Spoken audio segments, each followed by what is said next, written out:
discipulado y vamos a hablar de contactos con propósitos divinos. Antes de entrar al texto, yo quiero que usted haga memoria de esto. ¿Qué debe hablar el discípulo? Todos los discipuladores deben poder responder estas preguntas, y lo dijimos en los dos módulos anteriores. Diga conmigo: ¿quién soy? ¿Quién es Dios?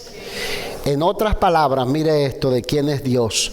Usted tiene que conocer la persona de Jesucristo para poder pasarla a los demás. Usted tiene que saber a quién usted sirve. Usted tiene que saber que Jesucristo es Dios, que se hizo hombre y tomó la forma de un hombre y habitó entre nosotros y vino a vivir la vida que usted y yo no podíamos vivir. Vino a pagar el precio por nuestros delitos y pecados. Tiene que haber una convicción en el que va a pasar el mensaje a otros de quién es Dios. Usted tiene que saber al Dios que sirve. Usted tiene que tener la capacidad de decir quién es la familia de Dios. Por ahí se dice todos los caminos conducen a Roma, pero solamente un solo camino conduce al Padre y se llama Jesucristo. Él dijo: yo soy el camino, yo soy la verdad, yo soy la vida y nadie va al Padre sino por mí.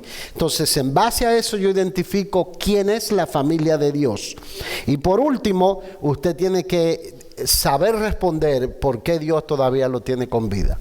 ¿Cuántos saben por qué Dios lo tiene con vida? ¿Solo dos? ¿Solo dos? Porque todavía no ha terminado con usted. Por eso lo tiene con vida. Porque todavía no ha completado la misión que usted tiene aquí. Entonces usted y yo existimos por un propósito: llevarle gloria a Dios. Diga conmigo: llevarle gloria a Dios. Y ¿cómo le llevamos gloria a Dios? Extendiendo el reino de Dios, pasando el mensaje de salvación a otros. Entonces eso lo tenemos que tener bien claro. Dios aquí nos presenta cuál es el plan redentor de la iglesia en este pasaje del encuentro de Jesucristo con Mateo. Miren esto que aprendí de un amigo pastor. Él me dijo: no vayas a Walmart solo a buscar leche. Ve al mercado público con un propósito. Porque hay gente por allí que por ahí te va a tocar darle la palabra. Y de eso vamos a hablar hoy. Vamos a ver cómo, en primer lugar, Dios tiene un plan con cada vida o con la vida de cada persona que está sobre la faz de la tierra, sin importar si es bueno, malo o es feo. No hay feo, no hay nadie feo, ¿verdad que no? Dice que hay belleza rara, pero no hay nadie feo. ¿Verdad? O belleza exótica, dijo el pastor, ¿verdad? Pero nadie es feo. Pero Dios tiene un plan con todas las personas, sean ricos, sean pobres, sean sabios, sean necios, sean buenos, sean malos. Dios tiene un plan con cada uno de los seres humanos que habitan sobre la faz de la tierra. El papel del creyente es ir en busca de aquellos por los cuales el Señor derramó su sangre en la cruz del Calvario. El versículo 9 de allí nos dice: pasando Jesús de allí, vio a un hombre llamado Mateo que estaba sentado al banco de los tributos públicos y le dijo, ¿cómo le dijo? Sígueme.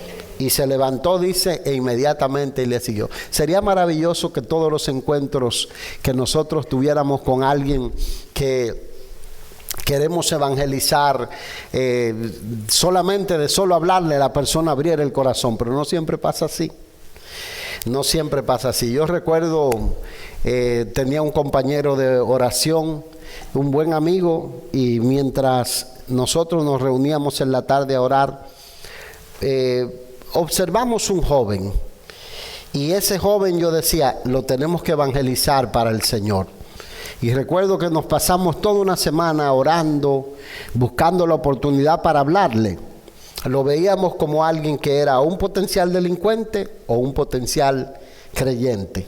Entonces dijimos, antes que el diablo lo atrape, nosotros vamos a ir y le vamos a pasar el mensaje. Entonces, lo que hicimos es que primero oramos, pedimos al Señor, nos acercamos. Nos recibió con amor, nos aceptó lo que hablamos, pero no recibió al Señor. Entonces nosotros dijimos, ok, no nos vamos a dar por vencido. Vamos a seguir insistiendo hasta que este joven tuvo un encuentro con el Señor.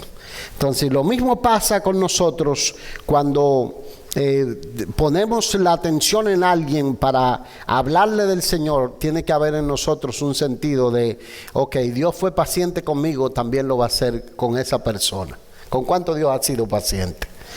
En este caso, yo siempre me pregunto, ¿será que Mateo ya había tenido un primer encuentro con Jesús? Me gusta pensar que quizás Mateo había escuchado a Jesús enseñar en algún momento. Me gusta pensar que el Señor en su omnisciencia conocía el deseo de Mateo de tener un encuentro con el Dios real. Hay que tomar en cuenta que los publicanos eran gente despreciados por los religiosos de la época. Los consideraban ladrones, los consideraban enemigos del pueblo de Dios, los consideraban gente que habían amasado fortuna por medio de la estafa y todo eso, y de alguna manera estaban del lado de Roma, y eso no, porque cobraban impuestos para Roma. Entonces creo que el Señor fue preparando la ocasión del llamado. No es que el Señor cruzó por el banco de alguien desconocido y le dijo, párate y sígueme. No, yo creo que Dios fue preparando el corazón hasta que llegó el momento donde el Señor dijo, ok, hoy es el día de Mateo, hoy es el día de hacerle un encuentro, de que él tenga un encuentro con el Señor. Nosotros vemos aquí que Mateo lo que hace es que lo invita a Jesucristo como su invitado y se hace, ¿cómo se le dice? Un huésped. ¿Huésped es el que llega o huésped es el que? Anfitrión. El huésped es Jesucristo, el anfitrión en este caso es Mateo, ¿verdad? Entonces hace de anfitrión e invita a Jesús a venir a su casa. Yo quiero que usted note aquí un elemento muy importante. Es que en la mayoría de las veces nosotros lo que hacemos es que cuando alguien se convierte, lo convencemos para que se salga del círculo donde está. Esa era la temática de la iglesia hoy en el pasado. Yo recuerdo en mis días cuando jugábamos béisbol, nos decía, vámonos, te convertiste, no te juntes con esos impíos y salte del béisbol. Y entonces nosotros perdíamos, ¿qué pasa? La manera de hacer influencia a los que podíamos ganar. Preste atención a esto. Pero hoy en día también hay una confusión que debemos aclarar. A la gente le dicen, tú eres rapero, tú te dedicas a cantar tu música, sigue cantando tu música que tú vas a ganar otro por eso. Y por allá están matando a la madre, asesinando a la esposa, con la música, por supuesto, con la música. Y le decimos a la gente, no, está bien lo que tú haces porque es a eso a lo que tú te dedicas. Entonces ya eso es una confusión. Nosotros vemos también otro elemento de confusión, es el que la gente dice, no, yo de repente me puedo ir y sentarme en el bar y en el bar venir y de vez en cuando, ¿verdad?, pedirme una cervecita y de allá predicarle el evangelio a los que se tiran su cervecita. Y de allá, ¿verdad?, el diablo te atrapa, suelta un tiro y el tiro se te pega. Y se te acorta la vida o te malogras la vida. Entonces, ¿por qué la Biblia dice que el hombre que anda en los caminos del Señor ni se sienta, ni anda en camino de pecadores, ni se sienta en silla de escarnecedores? Entonces, saltamos un principio y nos confundimos. Y oiga dónde está la claridad aquí. El Señor fue invitado como huésped y por lo tanto se le dio el derecho a pasar la palabra en la mesa de Mateo. O sea, lo dejó a Mateo que estuviera en su círculo porque Dios tenía un plan con Mateo y Dios tenía un plan con los demás publicanos, porque dice que Mateo invitó a su lista de amigos para que estuvieran con él. Como sabemos que Dios tiene un plan con todas las demás personas, al igual que la tiene con uno, entonces lo que uno hace es que trata de alcanzar esa lista de amigos en el área en el que se desarrolla. Hay muchos campos en los que nosotros podemos alcanzar a otros y los vamos a ver. Lo segundo aquí es, la gracia de Dios es para toda clase de personas.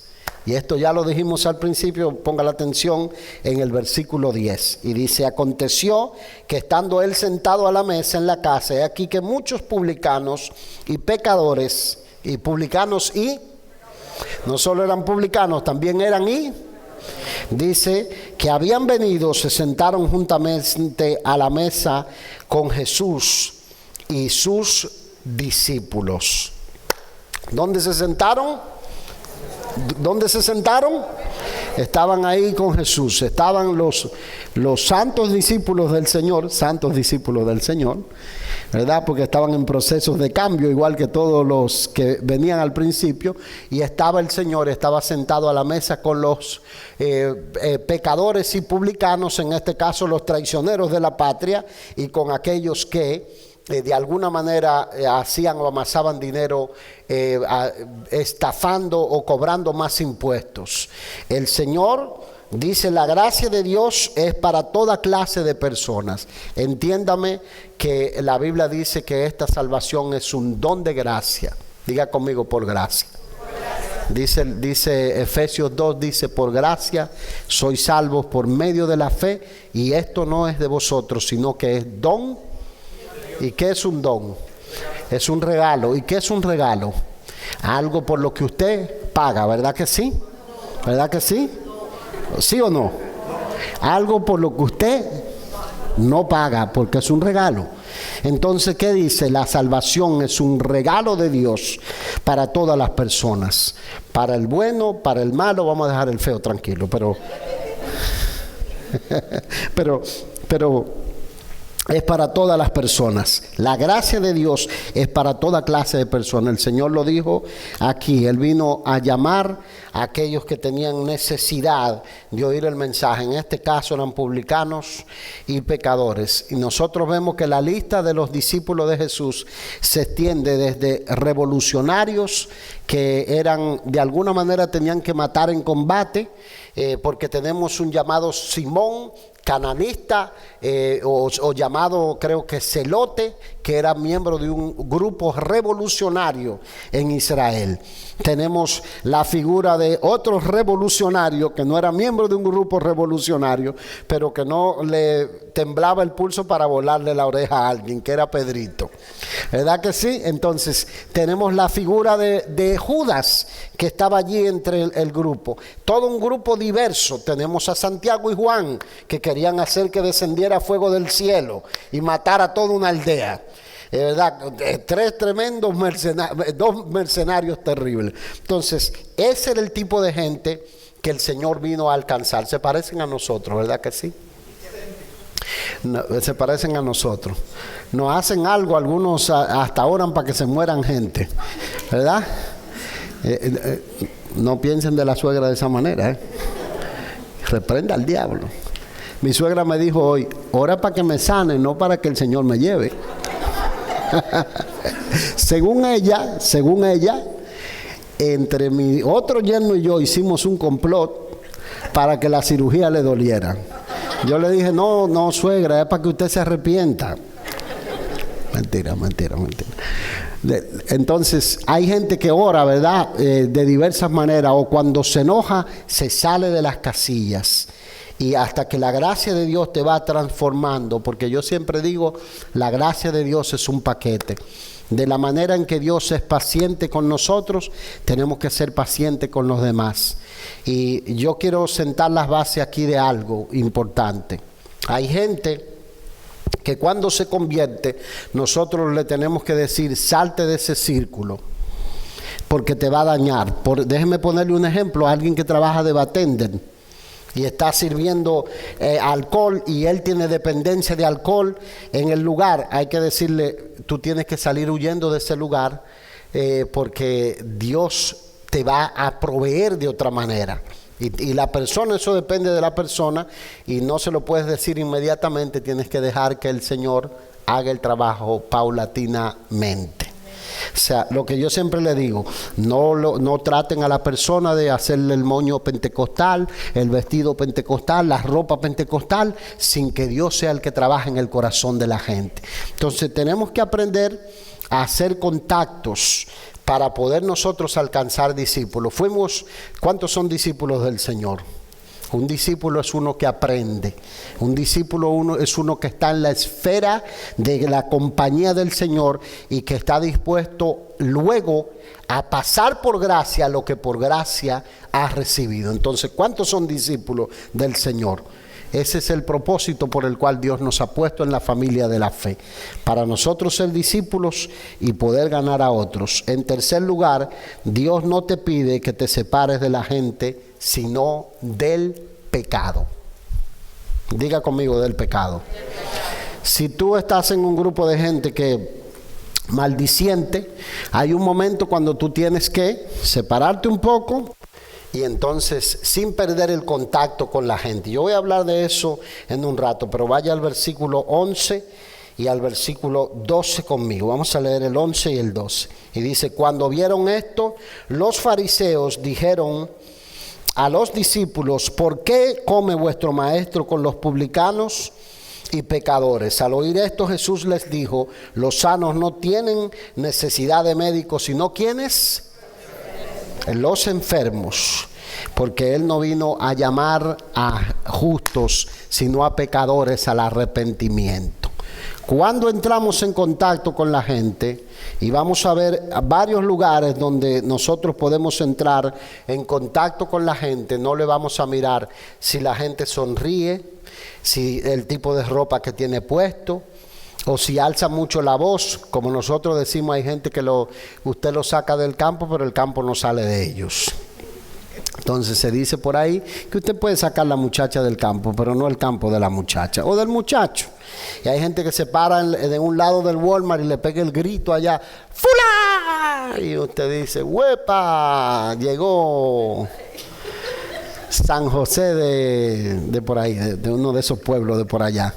Y usted no puede juzgar a la gente y decir: ese yo no lo quiero para mi iglesia, ¿verdad? O mira, dice: ese yo no lo quiero para mi iglesia. Miren, tengo un pastor amigo que un día en la fila de Walmart estábamos los dos conversando y él notó una familia, levantó la mirada y me dice: espérate un segundo.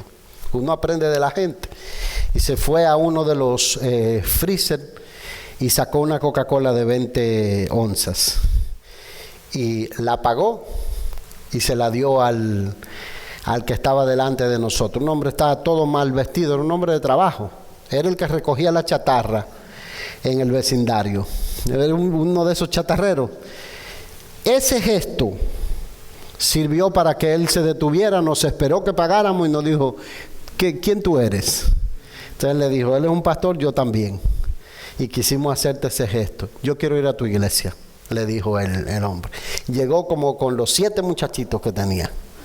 Y ese hombre se convirtió, donde el pastor se movía, él se movía. El pastor se movía, él se movía.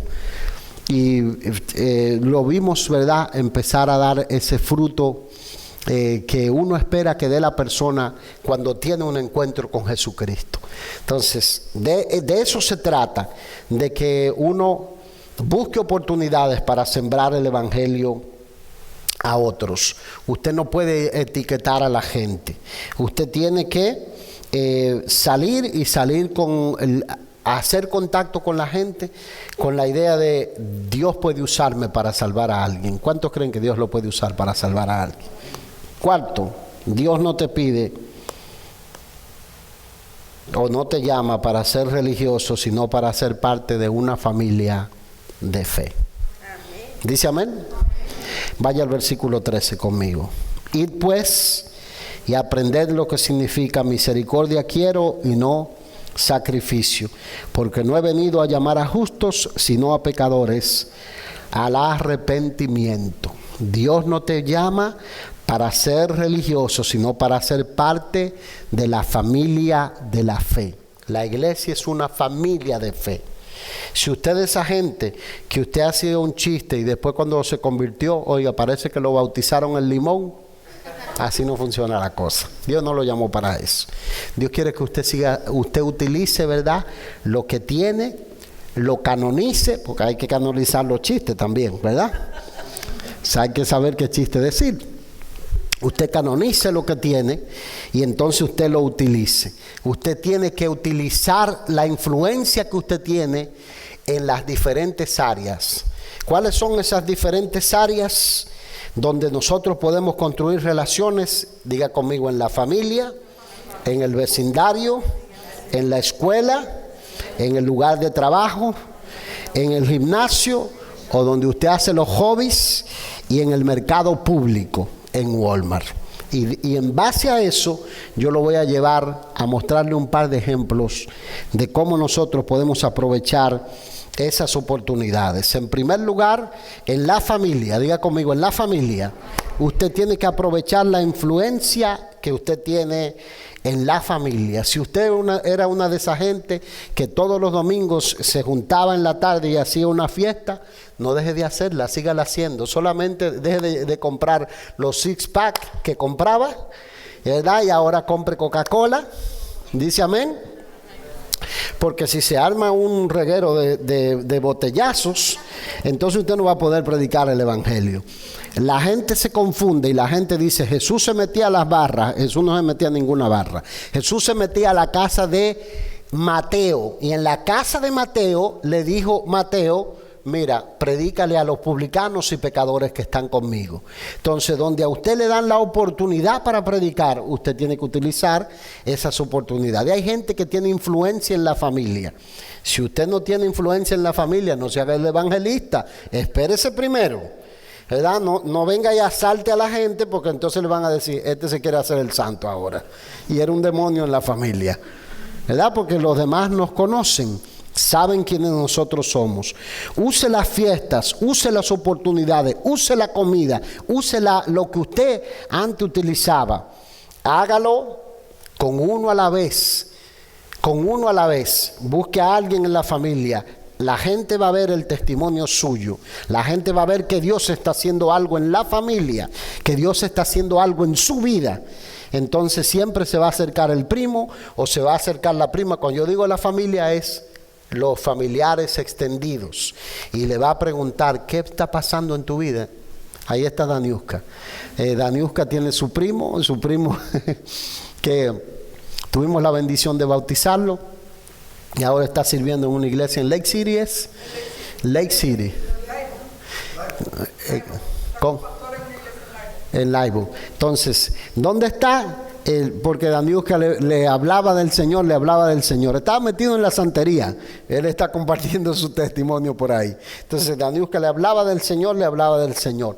Entonces, hágalo con uno a la vez. Solo hable si usted tiene influencia o si no hay otra oportunidad. En el caso de Alba, va a Colombia, y cuando la familia está reunida, ella dice: no hay otra oportunidad, hay que hablarle a toda la familia.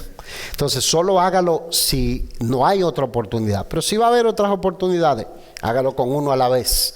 Uno a la vez. Pues si usted empieza a predicarle, el que es mormón, el que es católico, el que si hay musulmanes, no vuelven más a esa fiesta, porque yo no voy a oír al primo o a la prima hablando de su religión, ¿verdad? Entonces, usted aproveche las oportunidades en la familia, en la escuela. Preste el oído, tóquense, díganle: despiértate, Dios quiere hablarte. En la escuela, muchos en la escuela son rechazados. Hay niños que son rechazados. Hay gente que no se quieren sentar, o otros compañeros no se quieren sentar con ellos. Entonces, tú eres la voz de Dios en esas escuelas. Tú eres luz en medio de las tinieblas en esa escuela. Tú puedes salvar a alguien cada día de la muerte en esa escuela. Hay niños que van a la escuela que están teniendo graves problemas. A veces están siendo abusados en las casas, no tienen a quién hablar, y te van a hablar a ti, se te van a sentar al lado. Dios va a hacer que se te sienten al lado para que tú le hables la palabra del Señor. Entonces, son lo que significa buscar esas oportunidades divinas para nosotros poder ser el instrumento que Dios utilice para hacer el llamado a esa persona y rescatarlo de la muerte eterna. ¿Dice amén a eso? En el mercado público, aquí présteme atención, en el mercado público, no me lo ponga todo, Dani. En el mercado público, si usted ve a alguien y se le da la oportunidad, los hispanos somos especialistas para eso, ¿verdad que sí? No hace falta, eso es, cuando yo la veo a Analía que se paró con alguien, yo digo, vámonos mis hijos, dejémosla ahí, que eso no termina hoy. ¿Verdad? Empieza la predicación y yo sé que no termina hoy. Pregunte por un producto, acérquese y pregunte por un producto. Mire, no encuentro tal cosa, no tiene que inventarlo, ¿verdad? Pero no encuentro tal cosa, pero busque esas oportunidades. Ayude a alguien a tratar de alcanzar o conseguir algo en el pasillo del supermercado. Vaya con esa actitud. Eso es lo que significa vivir una vida con propósito. ¿Dice amén? Son esas oportunidades. Tenga a Dios en los labios, y esto es muy importante, gánele la ventaja, porque la gente, principalmente a los hombres, si nosotros dejamos hablar primero al impío, lo primero que te dice, yo estoy aquí para ya nos pasó a nosotros por ahí. No, yo estoy aquí para esto y aquello, y ya te dijo una grosería y te descoloca de lo que tú le vas a hablar. Y si él puede decir grosería, entonces tú puedes hablar de Jesucristo. ¿Verdad que sí? Amén. Si el otro no se avergüenza de su pecado, usted no se avergüence de su Señor. ¿Dice amén? No se avergüence de su Señor, pero usted gánele la ventaja. Usted háblele algo muy importante en lo que yo considero es que si usted se une a hablar el lenguaje de la mayoría, nadie lo va a querer escuchar. El otro día alguien me interceptó en Walmart, andaba con su familia, me presentó su esposa, me presentó sus hijos, hasta la fecha yo no sé quién es. Pero él me dijo, ¿cuánto tiempo? Y yo, ¿verdad? Lo saludé porque yo digo, se parece a alguien, pero yo no sé quién es. Pero entonces yo, bueno, aproveché la oportunidad para hablarle, pero hasta la fecha él se fue. Yo no me daba pena porque no sabía quién era. Entonces, ¿qué pasa? A veces esos momentos divinos en los que Dios trae a alguien que quizás se sentó en la iglesia, que quizás te conoció en un lado y tú no lo recuerdas. Y yo soy de los que tiene más memoria para recordar. Analía me dice, ¿quién era? Yo le digo, yo te digo ahora, espérate. Ella tiene peor memoria que yo en ese sentido. Entonces, tenga a Dios en los labios. Y cuando yo le digo no hable lo que habla la mayoría, es que usted hable positivo. La gente quiere oír cosas positivas, no negativo. No, el diablo me está llevando, nos está llevando a todo. ¿Quién quiere oír eso? ¿Verdad? No, estamos todos en bancarrota. No le hable de eso a la gente, háblele cosas positivas. Van a venir tiempos mejores. Ya la gasolina va a venir. Prontico el presidente lo van a cambiar. No, eso no. Eso es negativo. Pero usted tiene que decir algo siempre positivo. Y de ahí entonces Dios va a traer la oportunidad para hablar el mensaje. Siguiente. En los lugares de trabajo, aproveche sus antiguos amigos. Vuelvo y se lo digo. Ellos ven que Dios está haciendo algo en usted. Pero es muy importante alejarse del pecado sin perder los contactos. Alejarse del pecado. La gente que más personas trae a la iglesia del Señor son los que recién se convierten, porque todavía tienen su lista de amigos fresquecita y están en contacto con la gente que necesita oír el mensaje. Esos son los que más gente pueden traer a los caminos del Señor. Porque usted va y le habla a alguien y dice, él me está convenciendo para ir a su iglesia. Yo cuando voy y le hablo a alguien, ni se me ocurre decirle que yo soy pastor. Yo no le digo que soy pastor, porque la persona no va a creer que yo le quiero hablar el mensaje de salvación. Va a creer que yo lo quiero traer a mi iglesia. Y ese no es el objetivo suyo ni mío. El objetivo suyo y mío es sembrar el mensaje de salvación en la gente. Si viene a nuestra iglesia, maravilloso, ¿verdad que sí? ¿Dicen amén? ¿Cuántos se gozan por eso? ¿Sí, amén? Entonces, aléjese del pecado sin perder los contactos. Y eso es lo que Mateo está haciendo. Mateo trae a sus amigos publicanos y trae a Jesús y los discípulos. Si Jesús no le hablan a los 12 discípulos, pero alguien le va a hablar del Señor. Hay que crear las oportunidades. Hay momentos en los que ocurre esto. Hay gente que tiene que retirarse un poco de tiempo de un grupo de amigos, pero sin dejar de estar en contacto con ese grupo de amigos. Yo le voy a decir luego qué hacer cuando la gente rechaza el mensaje. Pero mire esto. Cuente lo que Dios está haciendo en su vida. ¿En cuánto Dios ha hecho algo? En el que menos has hecho, le dio la salvación del alma. En el que menos has hecho, le dio la paz del perdón de sus pecados. En el que menos has hecho, le dio la seguridad de que su vida está escrito, o su nombre está escrito en el libro de la vida. Cuente lo que Dios está haciendo en su vida. Yo le voy a dar unas pautas de usted, cómo usted preparar su testimonio para testificar a otros. Se lo voy a dar aquí inmediatamente antes que usted se duerma. Dice, comparte tu testimonio. ¿Cómo? Número 1, ¿cómo era mi vida antes de conocer a Jesucristo? Eso es lo primero. Usted hace una nota. Si usted quiere hacer una nota, usted dice, ¿cómo era mi vida antes de conocer a Jesucristo? Mencione sus pecados, y esto es muy importante, pero no los glorifique. No se sienta orgulloso de lo que usted hacía.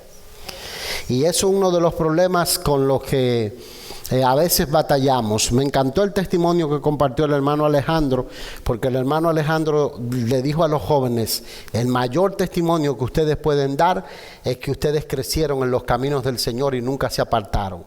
Porque yo no me siento orgulloso de la vida que viví. Pero yo he visto gente que dicen, no, yo era el matatán del barrio y a mí me tenía miedo todo el mundo y yo sigo siendo un macho menos, digo macho menos, no, un macho de hombre, ¿verdad? Entonces, eso no está bien. Yo recuerdo un predicador que predicando, él cuenta que él iba y contaba las hazañas, los asaltos que hacía, porque él era un asaltante cuando era jovencito. Él dice, empecé mi carrera delictiva cuando tenía 14 años. Y dice, entré a una cafetería y había uno allí parado y entré a hacer un asalto y le dije al que estaba parado con corbata puesta, abre la caja. Y él dice, y me dijo que no, y yo era karateca y le metí una patada y le rompí la ceja, dijo. Y él lo decía como una hazaña que había hecho. Y entonces terminó de contar el testimonio, bajó por la escalera y había alguien parado así esperándolo. Y le dijo, cuando tú me rompiste la ceja, yo era diácono de la iglesia. Dice, y desde ese día oré por ti y todavía sigo orando por ti. Él dice, me fui a la casa, dice, yo quería que la tierra me tragara. Dice él, yo dije, le hablé a mi pastor, le dije, yo nunca más voy a predicar. Entonces el pastor le dijo, no, es que tú no estás contando tu testimonio, tú estás glorificando las malandrerías que tú hacías cuando no eras creyente. Entonces no cuente como ese hombre que dice, yo tenía 7 mujeres y en cada esquina tenía una mujer y las mujeres caían delante de mí. ¿Quién diablo quiere? Reprende al diablo, ¿verdad? Porque tú lo que estás promoviendo tu estilo de vida inmoral. ¿Dice amén a eso? Entonces, cuente su testimonio sin glorificar o mostrar aquello que está mal delante de Dios. En segundo lugar, ¿cómo fue que conocí a Jesucristo? Usted tiene que responder, ¿cómo me presentaron a Cristo y cómo lo acepté?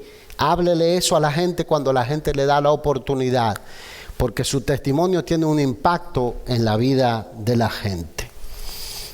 Tercero, ¿cómo es mi vida ahora después de conocer a Jesús?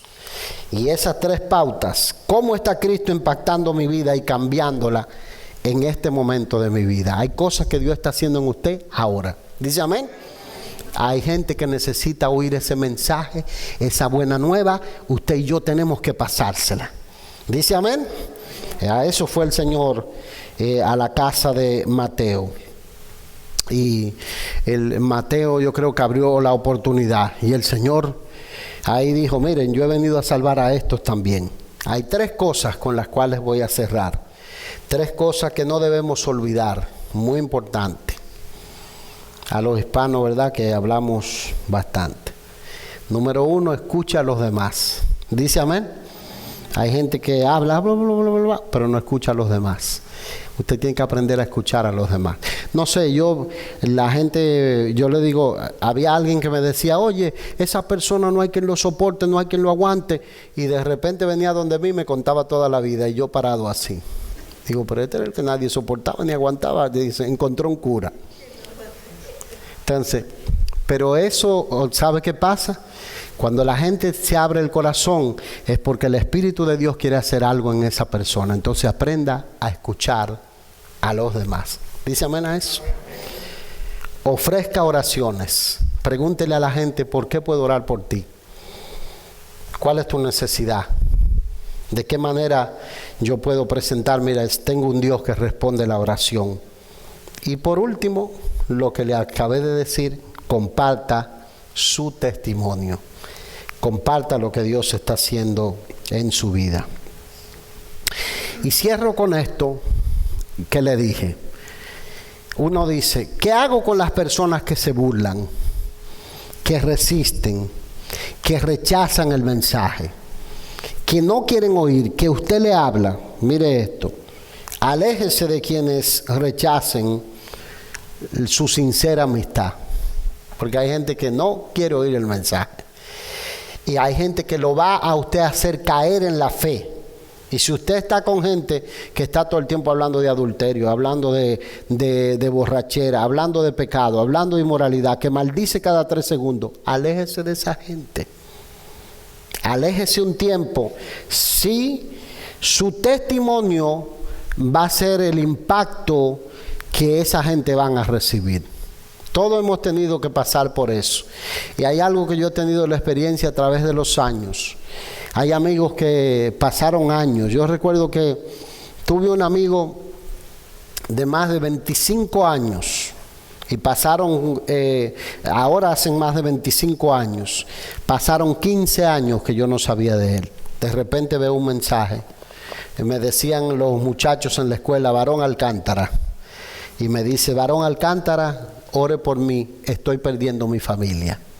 Yo digo, ¿de dónde pudo la persona recordar que yo podía orar por él? Porque cuando todo el mundo andaba en sus andanzas, yo agarraba, ok, tú no quieres oír el mensaje, yo me separo de ti. Pero no dejo de ser tu amigo, lo que no quiero es compartir el pecado que tú estás esparciendo o diseminando.